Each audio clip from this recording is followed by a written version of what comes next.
இதெல்லாம் தடுக்கலாம் அப்படின்னும் போது ஃபஸ்ட்டு சிலிண்டர் வாங்கும் போதே பார்த்தீங்கன்னா அந்த சப்ளை பண்ணுறால பையன் அவன் முன்னாடி செக் பண்ணிடுங்க. நான் நாடில் போட்டு எதனா சவுண்டு வருதா இல்லை லீக்கேஜ் இருக்கா அப்படின்ட்டு. பிகாஸ் அவங்க அப்போவே வந்து ரீப்ளேஸ் பண்ணி கொடுத்துட்டு போயிடுவாங்க. நம்ம வீட்டில் பெண்கள் வந்து அர்ஜென்ட்டாக காலையில் வேலையில் மாற்றும் பொழுது அதை கண்டுபிடிக்க மாட்டோம். செகண்ட் இம்பார்ட்டன்ட் திங், நீங்கள் ஒரு சிலிண்டர் வாங்குறீங்கன்னா அதை க்ளோஸ்டு கபர்ட்குள்ளே வைக்காதீங்க. வச்சிங்கன்னா அந்த இடத்துல ஏர் சர்க்குலேஷனே இருக்காது. அண்ட் என்னைக்குன்னா ஒரு நாள் வந்து லீக் ஆச்சுன்னா கூட நம்மளால் ஸ்மெல் பண்ணி கண்டுபிடிக்க முடியாது. நெக்ஸ்ட் திங் வந்து கேஸ் ஸ்டவ்வையும் சிலிண்டரையும் எப்பவுமே விண்டோக்கு நியர்பையில் வைங்க. ஸோ காத்தோட்டமாக இருக்கும். என்னைக்குன்னா ஒரு நாள் லீக்கேஜ் ஆச்சுன்னா கூட ஒரு பெரிய இஷ்யூவாக மாறாது. அதே மாதிரி சமையல் அறையில் பொதுவாக வந்து சமையல் அறையிலே சில பேர் பூஜை ரூம் வச்சுருப்பாங்க. அந்த மாதிரி இருக்கும்போது ஒரு விளக்கு எப்போவுமே எரிஞ்சுக்கிட்டே இருக்கும். ஸோ அதை அவாய்ட் பண்ணலாம்.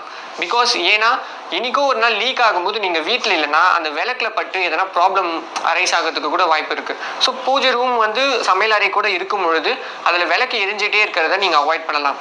அதே மாதிரி நீங்கள் எப்போ நாடில் ப்ரெஸ் பண்ணாலும் செக் பண்ணிக்கோங்க ஸ்மெல் வருதா இல்லையா அப்படின்ட்டு.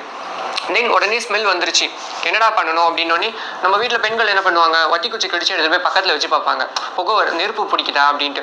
அது வந்து சுத்த முட்டாள்தனம். நீங்கள் பண்ணும்போது திடீர்னு பிளாஸ்ட் ஆகிறதுக்கு கூட வாய்ப்பு இருக்குது. ஸோ காஷனாக இருங்க, அந்த மாதிரி பண்ணவே பண்ணாதீங்க.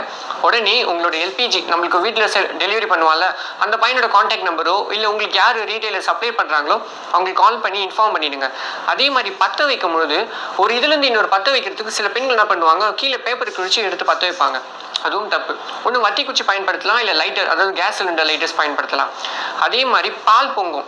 சம்டைம்ஸ் வந்து நம்ம பாலோ இல்லை அரிசி சாதமோ வச்சுட்டு என்ன பண்ணுவோம், சீரியலுக்கு போயிடுவாங்க பெண்கள். போயிட்டு அடுத்த எப்போ இன்டர்வல் வருதோ அது வரைக்கும் காத்துட்டு இருப்பாங்க. சில நேரத்தில் என்ன ஆகும், பால் பொங்கி சிலிண்டர் ஆஃப் ஆகிடும், இல்லை அந்த சாதம் பொங்கி கூட சிலிண்டர் ஆஃப் ஆகிடும். ஸோ அதை காஷனாக இருங்க. அடுப்பில் எதனா ஒன்று வச்சோன்னா அந்த எண்ணெய் அங்கேயே வைங்க, வேறு எதுலேயுமே டைவெர்ட் பண்ணாதீங்க.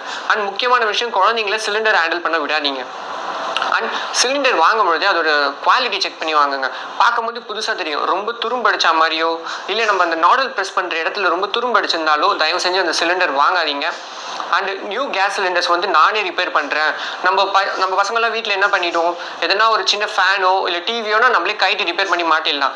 பட் இது வந்து உயிர் சம்மந்தப்பட்ட விஷயம். வெடிச்சதுன்னா நமக்குன்ட்டு இல்லை, நம்ம சுற்றி பல குடும்பங்களோட உயிர் வந்து இந்த சிலிண்டர்னால போகிறதுக்கு வாய்ப்பு இருக்குது. ஸோ ஒரு எக்ஸ்பர்ட் கூப்பிட்டு அதுக்கப்புறமா செக் பண்ணி தான் நீங்கள் வந்து அதை ரிப்பேர் பண்ணணும். So it's a good cos, நல்ல விஷயம் இது. ஆண்கள் பார்த்தீங்கன்னா மறக்காமல் உங்கள் வீட்டில் இருக்க பெண்களுக்கு நான் சொன்ன